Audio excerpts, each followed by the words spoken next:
वक्फ विधेयक पर बनी जेपीसी के चेयरमैन जगदम्बिका पाल हमारे साथ हैं। सर, ईद की नमाज कई जगह मुस्लिम भाइयों ने पढ़ी है, लेकिन उन्होंने वक्फ बिल के खिलाफ जो है हाथ पर काली पट्टी बांधी है, ईद मनाई है, काली पट्टी बांध के और नमाज पढ़ी है। उनको इस बात के लिए प्रेरित किया गया है। All India Muslim personal law board ने देश के अल्पसंख्यकों को झूठ बोल करके अलविदा की नमाज के दिन भी काली पट्टी बांधने की बात कही गई। आपने देखा ओवैसी ने कहा मैं all India Muslim personal law board के आदेश पे बांध रहा हूँ। आखिर क्यों? अभी तो वो अमेंडेड जो वक्फ का कानून है सदन में आया भी नहीं है।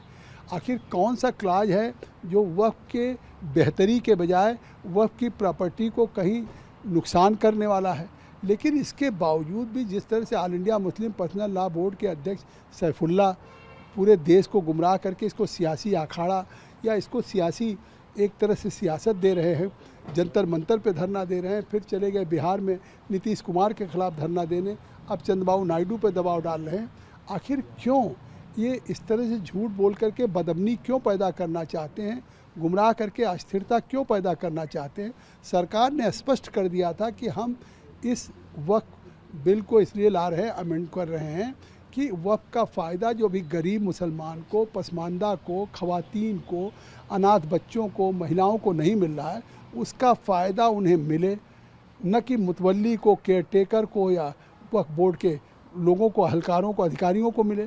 तो इससे साफ है फिर भी पूरे माह रमज़ान जो पूरा उपवास का महीना होता है, पूजा का होता है, इबादत का होता है, अपने जाने अनजाने गलतियों को माफ़ी का होता है, उसके बजाय जिस तरीके से आपने देखा है कि आज पूरे महीने इन लोगों ने वक्फ को किया है। आखिर क्यों कोशिश है? एक इतना बड़ा त्यौहार हो उसमें भी माहौल एक तरह से इस तरह के बयान से बिगाड़ने की कोशिश हुई। मैं तो धन्यवाद दूंगा प्रशासन को सब जगह कि कम से कम अलविदा की नमाज ठीक से हो गई, आज ईद पूरे देश में ठीक से हो गई, मैं सबको मुबारकबाद देता हूँ।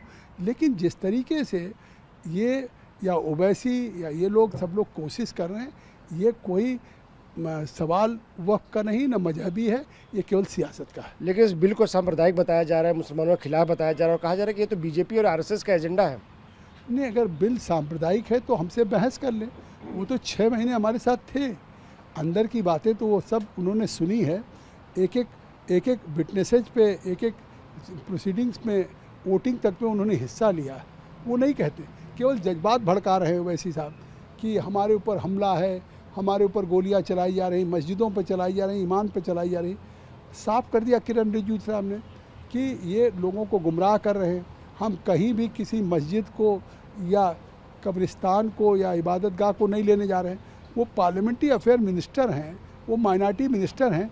जब उनका बयान परसों आ गया है तो उस बयान के बाद भी सैफुल्ला और ओवैसी या मतलब तारिक अनवर या और इमरान मसूद का आ रहा है, तो आखिर ये क्या कोशिश है? एक अच्छी बात यह है सर कि केरल की जो कैथोलिक बिशप्स काउंसिल है उसने इस बिल का समर्थन किया है और कहा है कि सभी सांसदों को जो केरल के हैं उनको इस बिल का समर्थन करना चाहिए।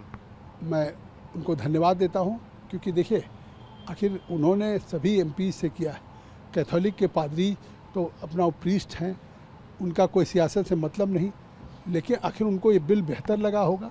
केरला में भी एक सैकड़ों साल पुरानी चर्च थी, उसको वक्फ कह दिया गया। सूरत की म्यूनिसिपल कॉरपोरेशन को कह दिया, किसी ने नई पार्लियामेंट को कह दिया, किसी ने ईडन गार्डन को कह दिया। तो आखिर इस तरीके से दिल्ली की 123 प्रॉपर्टी जो ब्रिटिशर्स ने कंपनसेशन दे करके किसानों से लिया था उसको कह दिया। तो मैं कहता हूँ कि उन्होंने नहीं, आज बहुत से लोग हैं जो हमारे अजमेर शरीफ के सज्जादा नसीन हैं, तमाम मौलाना हैं, तमाम हमारे काउंसिल्स हैं, जो मुस्लिम ने भी बड़ी तादाद में कहा वक्त की ज़रूरत है, इसका अमेंडमेंट होना चाहिए, इसमें तरमीम होना चाहिए जिससे इसका फ़ायदा गरीबों को मिल सके। मौजूदा जो संसद सत्र है उसमें 4 कामकाजी दिन बचे हैं। आप चाहते हैं कि जिस बिल पर आपने इतनी मेहनत की, इतनी बैठकें की, इतने दौरे किए, वो बिल इसी सत्र में कानून बन जाए? देखिए, हमारी रिपोर्ट प्रस्तुत हो गई और गृह मंत्री जी ने कहा है सरकार लाने को, लेकिन बिजनेस एडवाइजरी कमेटी स्पीकर साहब की अध्यक्षता होती है। अगले 4 दिन बहुत हैं, जैसे वो कल से हाउस शुरू होगा, जब एजेंडा में रखेंगे उस दिन वो प्रस्तुत हो जाएगा। शुक्रिया हमसे बात करने के लिए। कम समस्तान के साथ आनंद प्रकाश पांडे, TV9 भारतवर्ष।